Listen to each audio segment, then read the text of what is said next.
Section 16 of Thoughts on Art and Life. Thoughts on Science. Part 4. From Known to Unknown. 89. In order to arrive at knowledge of the motions of birds in the air, it is first necessary to acquire knowledge of the winds, which we will prove by the motions of water in itself, and this knowledge will be a step enabling us to arrive at the knowledge of beings that fly between the air and the wind. On the flight of birds. 90. The reason of this is, that small birds being without down, cannot support the intense cold of the high altitudes in which the vultures and eagles and other great birds, well supplied with down and clothed with many kinds of feathers, fly. Again, the small birds, having delicate and thin wings, support themselves in the low air, which is denser, and they could not bear up in the rarer air, which affords slighter resistance. On the structure of wings. 91. The shafts formed in the shoulders of the wings of birds have been so devised by ingenious nature as to occasion a convenient pliancy in the direct impetus which often occurs in the swift flight of birds, since she found it more practical to bend a small part of the wing in the direct flight than the whole of it. On a fossil fish. 92. O Time, swift devourer of all created things! How many kings, how many nations thou hast overthrown, how great changes of kingdoms and diverse vicissitudes have succeeded one another, since the marvellous body of this fish, which perished in the caverns and intricate recesses of the mountain. Now undone by time, thou liest patient in this confined spot, with thy fleshless and bare bones thou hast built the framework and the support of the mountain that is above thee.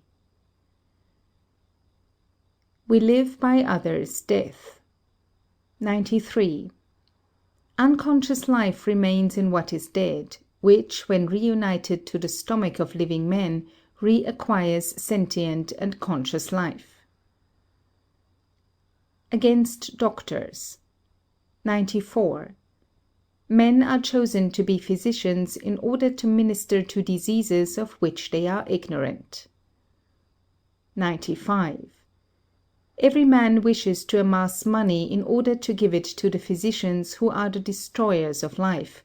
They ought therefore to be rich. 96. Take pains to preserve thy health. And thou wilt all the more easily do this if thou avoidest physicians, because their drugs are a kind of alchemy, and there are as many books on this subject as there are on medicine. Against the seekers of perpetual motion. 97. O meditators on perpetual motion, how many vain projects of similar character you have devised! Go and join the seekers of gold. 98. The water which flows in a river moves either because it is summoned or driven, or because it moves of its own accord. If it is summoned, and I mean sought after, who is the seeker? If it is driven, who is the driver? If it moves of its own accord, it gives evidence of reasoning, and reasoning in bodies which continually change their shape is impossible, because in such bodies there is no consciousness. Against occult sciences. 99. I wish to work miracles. I may have less than other and less energetic men, and those who wish to grow rich in a day live a long time in great poverty, as happens, and will always happen, to alchemists, who seek to make gold and silver, and to the engineers who wish from still water to obtain life and perpetual motion, and to the supreme fool, the necromancer and the magician. Of astrology. 100. There is no part of astronomy which does not depend on the visual lines and on perspective, the daughter of painting. because the painter is he who, by the necessity of his art, has begotten perspective, and it is impossible to do without lines which include all the various figures of the bodies begotten by nature, and without which the art of geometry is blind. And while the geometrist reduces every surface surrounded by lines to a square, and each body to the figure of the cube, and mathematics do the same with their cube roots and square roots, these two sciences deal only with the continuous and discontinuous quantity, but they do not deal with the quality which constitutes the beauty of the works of nature and the ornament of the world. 101. Here the adversary will say that he does not want so much knowledge, and the mere skill of depicting nature will suffice him. To which I make reply that there is no greater error than to trust to our judgment without other reasoning, as experience, the enemy of alchemists, necromancers, and other foolish intellects, has in all times proved. Against alchemists. 102. The lying interpreters of nature affirm that quicksilver is the common seed of all metals. They do not bear in mind that nature raises substances according to the diversity of things which she wishes to produce in the world. Against necromancy. 103. The belief in necromancy is reputed to be the most foolish of all human opinions. It is the sister of alchemy which gives birth to simple and natural things, but it is all the more reprehensible than alchemy, inasmuch as it brings forth nothing but what is like itself, that is, lies. This is not the case with alchemy, which is confined to the simple products of nature, and whose function cannot be performed by nature herself, because in it there are no organic instruments with which it can work, such as the hands are to man, and which have enabled him to make glass, etc. But necromancy, the flag and flying banner, blown hither and thither by the winds, is the guide of the silly multitude, which constantly bears witness with gaping wonder to the countless effects of this art. And whole books are written which declare that incantations and spirits are efficacious and speak without tongues and without vocal organs, without which it is impossible to speak, and carry the heaviest weights, raising tempests and rain, and transforming men into cats, wolves, and other beasts, although they who affirm such things are the first to be transformed into beasts. And certainly if such necromancy existed, as is believed by lower intellects, there is nothing on the earth which would be so effectual both as regard the service and detriment of man, because if it is true that this art has the power to disturb the calm serenity of the atmosphere, changing it into night, and producing sparks and winds, with fearful thunder and lightnings that fly through the darkness, and overthrowing high buildings with violent winds, and uprooting forests, and striking armies, and shattering and overwhelming them, and producing, in addition to this, devastating storms which rob the peasants of the fruits of their toil, what kind of warfare is there so deadly to the enemy? Who in naval warfare can be compared with him who commands the winds and generates storms which ruin and sink any fleet whatsoever? Certainly he who could dispose of such violent forces would be the lord of nations, and no human skill could resist his deadly power. The hidden treasures and gems concealed in the body of the earth would be manifest unto him. He would let himself be borne through the air from the east to the west, and through all the opposed regions of the universe. But why should I proceed further? What thing is there which would not be effected by such an art? Nothing, save the discovery of immortality. And if it is true, why has it not remained among men who so greatly desired it, and led them to disregard any deity? And I know that there are many who to satisfy a whim would destroy God and the universe. And if necromancy has not remained with man, in spite of its being so necessary to him, it can never have existed, nor will it ever exist according to the definition of the spirit which is invisible in the body. For in the elements there are no incorporate things, for where there is no body, there is a vacuum, and a vacuum cannot exist in the elements, because it would be immediately filled by them. Deceptiveness of the senses. 104. The eye in its given distances and by its given means deceives itself in the performance of its functions less than any other sense, because it sees in straight lines which form a cone, the base of which is the object it perceives, and transmits it to the eye, as I intend to prove. But the ear greatly deceives itself as to the position and distance of the objects it apprehends, because the sonorous waves do not reach it in straight lines, like those of the eyes, but by tortuous and reflex lines, and often the most remote seem to be nearest, owing to the peregrinations of such waves, although the voice of the echo is transmitted to the sense by straight lines only. The smell is less certain of the spot whence the odor arises, but taste and touch alone come into direct contact with the object which they apprehend.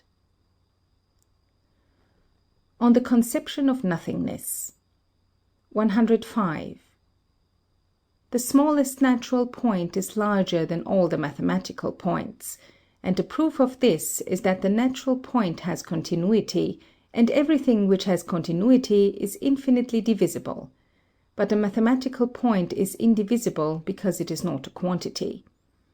Every continuous quantity is mentally infinitely divisible.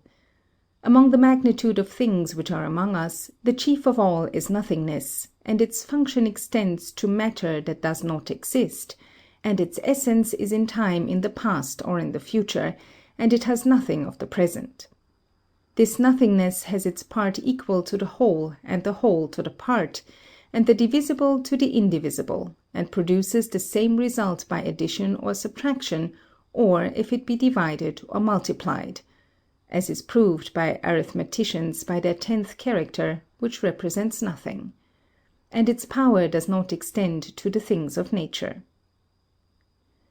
That which is called nothingness is found only in time and in words. In time it is found in the past and future, and not in the present, and thus in words among things which are said to be non-existent or impossible.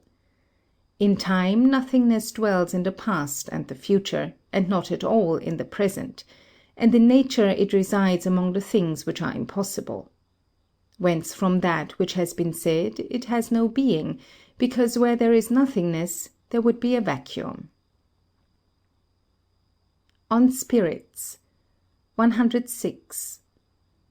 With regard to this matter, we have said on the previous page that the definition of a spirit is a power united with a body, because it cannot move of its own accord nor acquire any kind of motion.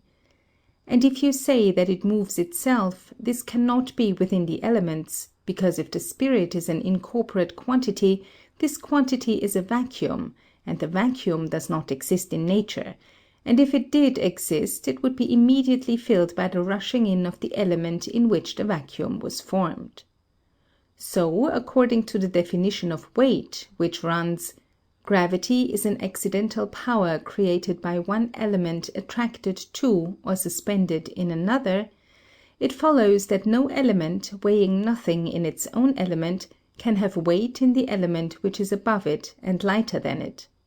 For instance, no one part of water has no more gravity or lightness than any other part, but if you were to draw it up into the air, it would acquire weight, and this weight cannot sustain itself by itself, and it must therefore inevitably fall, and thus wherever there is a vacuum in water, it will fall in. The same thing would happen with a spirit among the elements, where it would continuously generate a vacuum in whatever element it might find itself, for which reason it is inevitable that it would move in a constant flight to the sky until it had quitted these elements. Has the spirit a body? 107. We have proved that a spirit cannot exist in the elements without a body, nor move of itself by voluntary motion unless it be to rise upward. But now we will say that if such a spirit took a body made of air, it would inevitably melt into air, because if it remained united, it would be separated and fall and form a vacuum, as we have described above.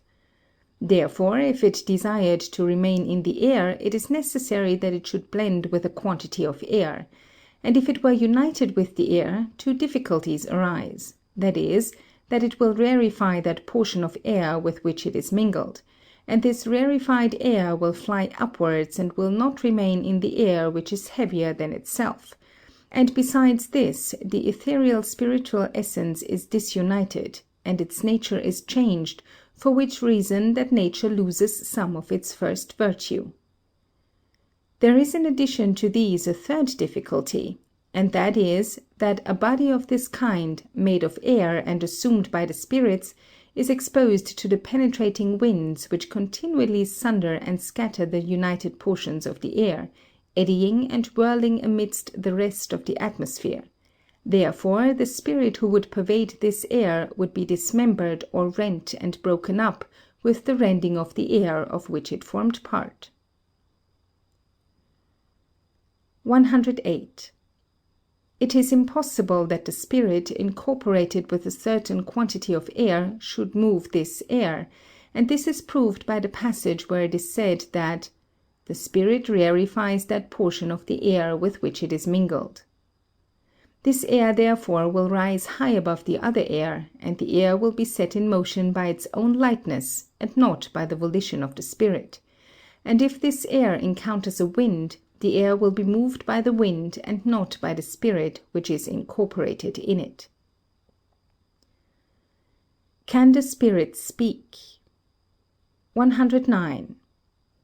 In order to show whether the spirit can speak or not, it is first necessary to define the voice and the manner of its origin. The following will be our definition. The voice is the movement of air in friction against a dense body, or a dense body in friction against the air, which is the same idea, and by this friction of the dense and the rare, what is rare is condensed, and resistance is caused. And again, when the rare in swift motion and the rare in slow motion come into contact, they condense one another and produce sound, and a great noise is made. The sound or murmur made by the rare moving through the rare with slow motion is like the great flame whence sounds issue in the air. The exceedingly great noise made by the rare, when the air which is rare and swift mingles with that which is rare and in slow motion, is like the flame of fire issuing from a great gun and striking against the air. Likewise, the flame when it issues from a cloud strikes the air as it begets the thunderbolt. Therefore we will say that the spirit cannot produce a voice unless the air be set in motion. But since there is no air within, it cannot discharge what it does not possess, and if it wishes to move that air in which it is incorporated, it is necessary that the spirit should multiply itself, but that which has no quantity cannot be multiplied. In the fourth place it is said that no rare body can move if it has not a stable spot whence it may take its motion, and more especially is this the case when an element must move in its own element, which does not move of itself, excepting by uniform evaporation at the center of the thing evaporated, as occurs in the case of the sponge squeezed in the hand under water, whence the water escapes in every direction with equal motion through the space between the fingers of the hand which squeezes it. As to whether the spirit has an articulate voice and can be heard, and as to what are hearing and sight, the wave of the voice travels through the air as the images of objects travel to the eye. 110. O mathematicians, clear up this error. The spirit cannot have a voice, for where there is a voice there is a body, and where there is a body there is occupation of space, which prevents the air seeing what is behind that space. Therefore a body fills all the surrounding air, that is to say, with its own image. 111. There can be no voice where there is no motion or percussion of the air. There can be no percussion of the air where there is no instrument. There can be no such thing as an immaterial instrument. And this being so, a spirit can have neither voice, nor shape, nor force, and if it assumes a shape, it can neither penetrate nor enter where the issues are closed. If any one were to say that a spirit may take bodies of various shapes by means of concentrated and compressed air, and by means of this instrument speak and move with force, I reply to this argument that where there are no nerves or bones, no force can be expended in any movement made by these imaginary spirits. End of section 16.